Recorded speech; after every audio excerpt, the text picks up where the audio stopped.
Hello everybody, welcome to the OAGRC. I'm Craig and thank you for stopping by today. Now, this is going to be my Ultima build video.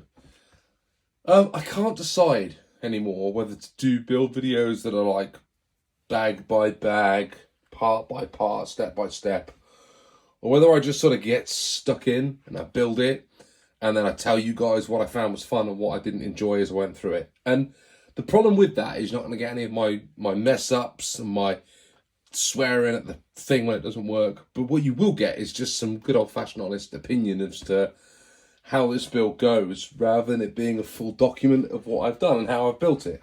Now, I enjoy doing my build videos, but, you know, there's loads of them out there these days, and everyone's watched them. And, you know, I don't know about you guys, I find that if I'm watching a build video of something that I'm going to be building myself and it's coming up, or an interesting RC that I've never seen before, and someone like Keith at RC Icons has got a new inboxed something awesome, and he's building it up, and you can sort of see how it goes together and all the fun stuff that's in there, then it's super cool. But if you're just watching some British dude stick a Kyosho Ultima together, that there's 101 other videos like this on the internet, I mean, who am I to say I can do it any better? So maybe what I'll do is just sort of give you a view of the Ultima from the OAG's opinion. And that is, you know, I'm going to run this thing. It's going to be on the alternate raceway. And I'm going to tell you guys whether I think it's going to be good, or whether I think it's going to be bad, or whether I don't know what I'm talking about. So why don't we get started, and we'll see how we get along. All right, guys, let's kick it off. There we go. So I have put together the diff. And that was really quite straightforward. There's only two other gears that goes into that diff. Sort of two main gears either side. And there's two of the little smaller gears. It's quite a simple diff to put together. Really smooth, really nice finish to that. The grease that Kyosho give you in the kit resembles Roundtree's lime green jelly. It's probably the best way of describing it. It's a really bright, vibrant green grease. Very different to anything that I've seen that Tammy has used. But yeah, that's gone together really, really nicely. There is something very Christmas Adventy about ripping open each section of the blister packs from the back through the little holes. I feel like that kid that's opened up the inside of their advent calendar and started popping all the chocolates out of the foil out the back, hoping that no one sees that they haven't opened all the doors properly. I was apprehensive when I was getting the bearings out of the blister pack, but thankfully they came in this groovy little bag, so I can just break out the ones that I need and leave the rest of them sort of in this little cellophane wrapper. When you're opening your blister packs, be really careful when you're using your scissors or your knife to open them that you don't accidentally scratch your beautiful Kyosho parts like I just did. Thankfully, we're not using that one. We're using this one instead, which I didn't scratch. Nice. So I'm just assembling part 6. There's an option here for a high wing mount. If I remember correctly, Glenn on RC Legends opted for the high one, didn't like it, stuck the low one on, or was it that way around? I think it was that way around. Well, if it isn't, I'll swap it over afterwards. But I think it looks better with the low one on rather than the high one. So that's what we're going for. And just like that, we have parts bag A complete. I'm not going to turn that too much because the shaft or the drive shaft or whatever it is that goes through there has got to be in to make it all work properly. So I don't want to get too carried away. It goes through this side.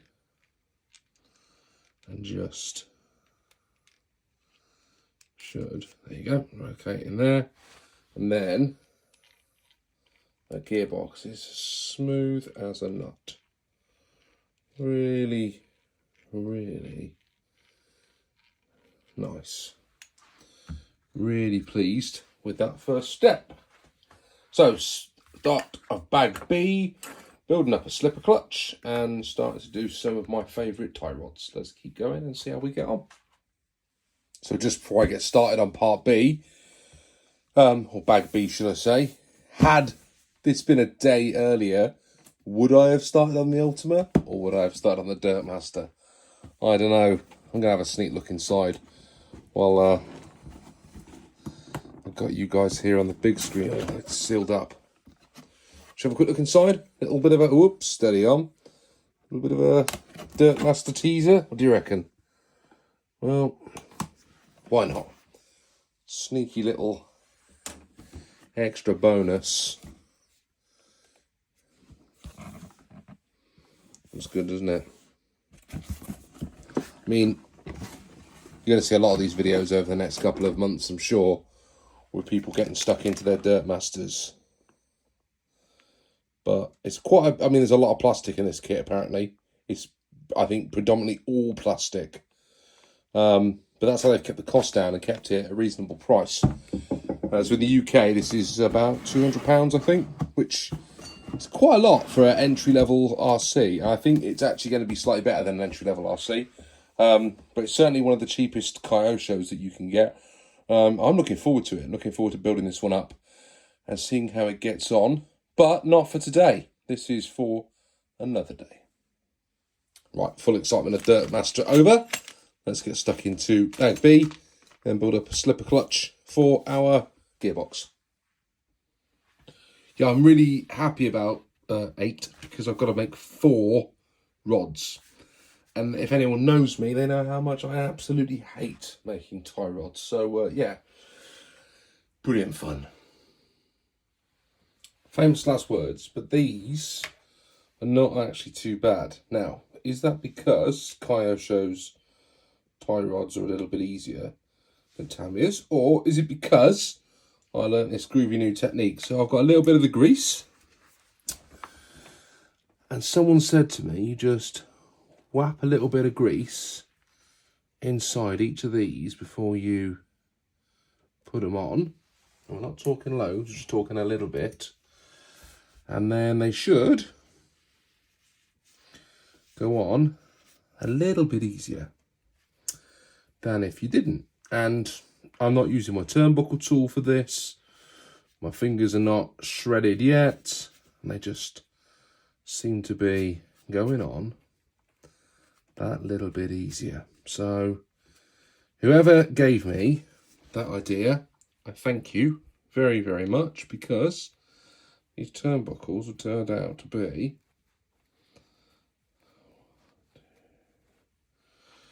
really nice and easy. 2 more turns each way, I reckon, and we'll be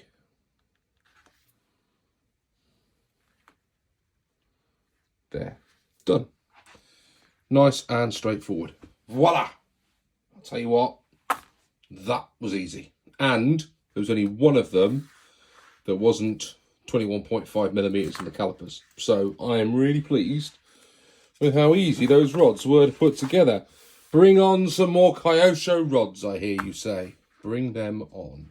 Right, let's get the rear shock stays mounted. Yeah, step 10. We get to play with this bit, look. Get to mount the motor, not the motor, the gearbox and the stays at the back. No motor yet, I'm getting ahead of myself. Let's do that next.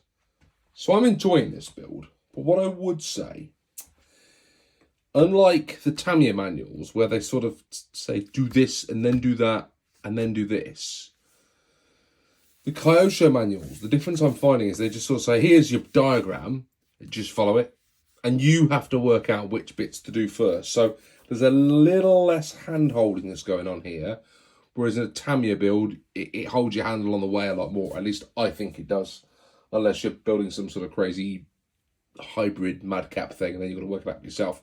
But there's a lot more work it out as you go along. There's step 10, you figure it out, rather than here's the steps. Right, the rear gearbox is mounted. However, that was not as easy as I thought it would be. So getting those lined up was quite difficult, the rear arms, and getting them all in. Be really careful you don't over tighten this bar across the back. It squeezes the gearbox too close together, and you can't slot then the top of the stay into the gearbox. So that was a bit of a challenge. Then when you're mounting up the rear screws, be really careful These two and these two were slightly longer than these four here. And the diagram shows that, but you have to be really careful to make sure they're in the right places.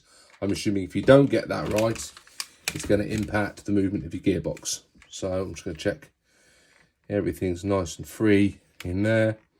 All spinning nice and free as it should be. So we haven't got any binding going on in there. Right, there we go. Step B is now complete. We are on to bag C. I'm absolutely flying now. So I've got the rear arms all set up. Look at those. And we're just putting the front steering arms in. Or steering mechanism in, should I say. This is where Uncle Bob's bearings come in.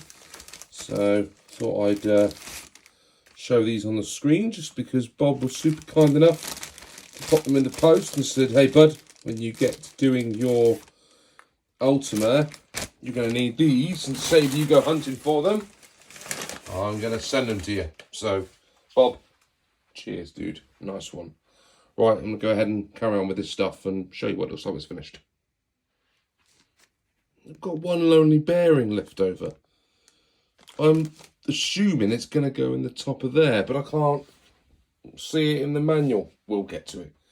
We'll get to it, don't panic. Just for those that are interested, as I've been building this and looking at all of the black parts that are coming off it and thinking about the colour that I wanted to do the body shell, I've gone and ordered a black wing to go with this. I actually think it's going to sit better when I get to that point back here, having the wing on. If that's in black with the silver or gunmetal body that I'm going to do, it's just going to look better. So that's what we're doing. We're going with a black wing, and then the white one acts as a spare should I break it, which is sort of inevitable, right, in the future. That is one of the most satisfying front bulkheads that I've built up in quite some time. Yeah, so it was all on step 18. All of that is attaching the rear arms, the adjustable tops, and the steering knuckles.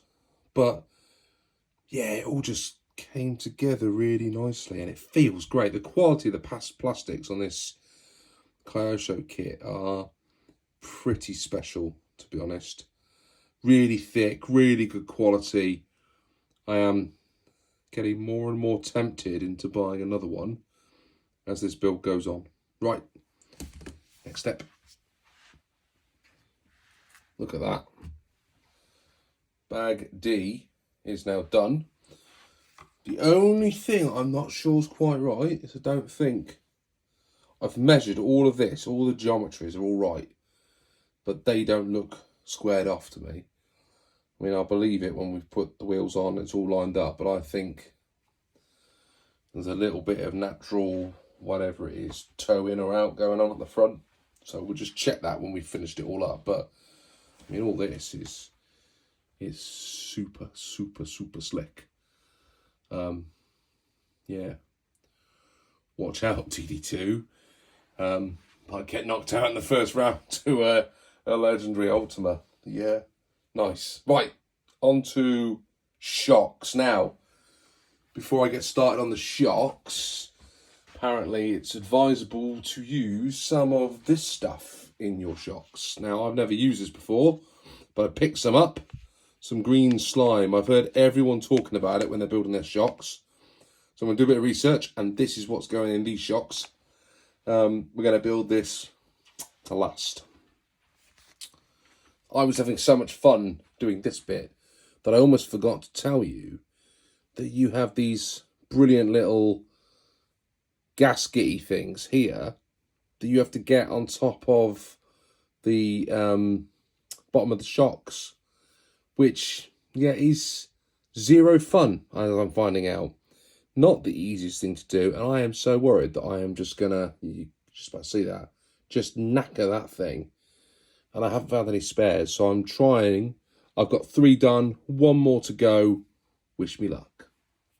We're diving into the red bits now. And it looks like you've got to actually sort of construct the tools for this with that and this thing here. So I've never seen tools that you need to build up before to be able to make shocks, but you know, here we are. So that apparently goes in there like that, and this goes in here like that, then with a screw through the back of it. So I'm going to do that now, and then we'll see what we need these tools for. Looks really slimy. It smells like stuff. Those have got to be the messiest shocks that I've ever made, and I'm not even sure that I like the way how they've gone together, if I'm honest. They feel a bit notchy, and everyone says how super smooth these shocks are, but I'm not really that impressed, if I'm honest. Not impressed at all. I think, yeah, I think the Tamiya CVAs go together just a little bit easier, if I'm honest. But hey, first time I've built Kyosho shocks like that. Not looking forward to doing them again. Right, let's get these bad boys mounted up. So, I've mounted the shocks. If I'm going to be honest with you, I didn't enjoy that. There was a lot of steps involved in getting those on there. I've got some tidying up to do. The collars are all not set at the right length, so I've got to fix all that. But it's all mounted correctly, but they don't feel as smooth as I think they should do. If you remember, the Schumacher shocks that I built were really complicated, but when they were finished, they felt really good quality shocks. They were just awesome. I've built these after building those Madcap CVAs, or these Super Astute CVAs, and they went together super easy. So whether it's just, you know, these are a shock of their time, and that's what we're doing here, we're sort of replicating the shocks back in the day. I mean, they're beautiful looking shocks, but they're a lot of work. Right, anyway, whinge over. I shouldn't really be complaining, should I? I'll let you all tell me off at a later date. So, we've done step 24. Bag F. We're going to mount the top plate next. I think I should have put an ESC in there somewhere, but I haven't got to that yet. We'll figure that out at a later date. Let's get the top plate on, and then we'll work out what we're doing next. Cool. I feel we're on the home stretch now. We've got electronics going on, and in part bag F, there were some wheel nuts and the roof. So I think we are getting towards final stages of this Ultima build. Now, I'm just putting the groovy little aerial through there like so.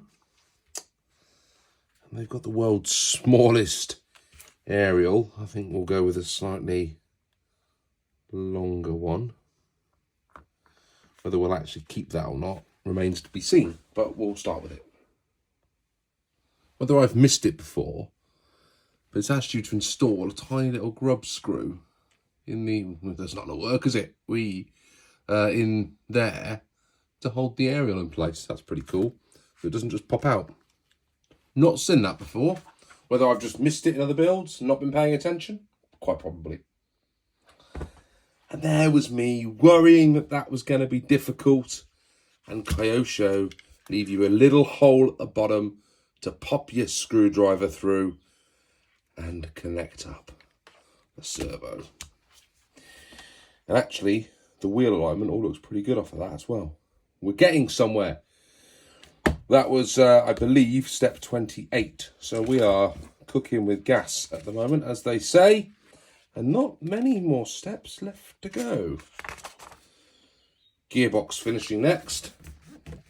Putting the motor in, then we do some wheels. Nice. You're going to tell me off, because in the excitement of enjoying the build, I completely forgot to take any video footage of me doing the body shell. So you can see that, yeah, I've done the body shell. Now, none of it's fixed on yet. It's just placed on there. trying to show you what it will look like. But turned out all right. I went with that gunmetal that everyone had suggested, which has worked out quite nicely. Took a bit of liberty with some of the decals, tried some different things with the sponsors. I like lots of sponsors on the car, so I stuck a few extras on. I sprayed the whole thing gunmetal and just went over the dude with the stickers. And I know it's probably not as good as it could be, but hey, I like it. It's great. And I went with the black wing with the white writing on top of it, which also looks really cool as well. So that's done now. The wheels are on. They look cool. Only thing I would say is they're quite soft. When I was putting the tiles on, you could feel those wheels starting to squish. So I'm not entirely convinced that they're going to do the distance, to be honest. And if they don't make it, I've got the ones that came with the Ultima anyway. We could always dye them black, paint them black, or get some black ones and put some black ones on if we need to in the future. So I've got options with the wheels, and we will take them because I don't really want to put the white ones on if I can avoid it. So all that's left to do now is to put the body on properly with the sort of roll cage around the top of it and get all that hooked up to this bit. I want to adjust the collars on the shocks because they're all set at different heights and get that all nice and mount up this beautiful wing and get that on the back as well, and it'll almost be done. I've tied up the electronics inside a little bit. I've got to do something over the far side with the motor cables. I think I'm going to zip tie those to the side once I've got the rest of the body on. And yeah, we'll be almost ready to have a little rock and see what this is like. It's nice. I like it. The Kyosho legendary kits are brilliant. The decals are awesome. They're all pre-cut and they go on really well. So that's a win. Yeah, let's soldier on and I'll show you the final model when it's finished. I should have said one of my favourite bits are all these cool extra stickers that you get, which are going to go on my toolbox because I think they're absolutely fantastic. And hopefully we'll find some other cool places to put them to. It's not very often that I get to the end of a build and sit back and just think, yeah, I think you kind of got that one right. This one, we got it right. I love the colour. Love the black wing on the back of it. Hit that right decision to put the black wing on. Eliminated all that white plastic out of the product. I think it looks great.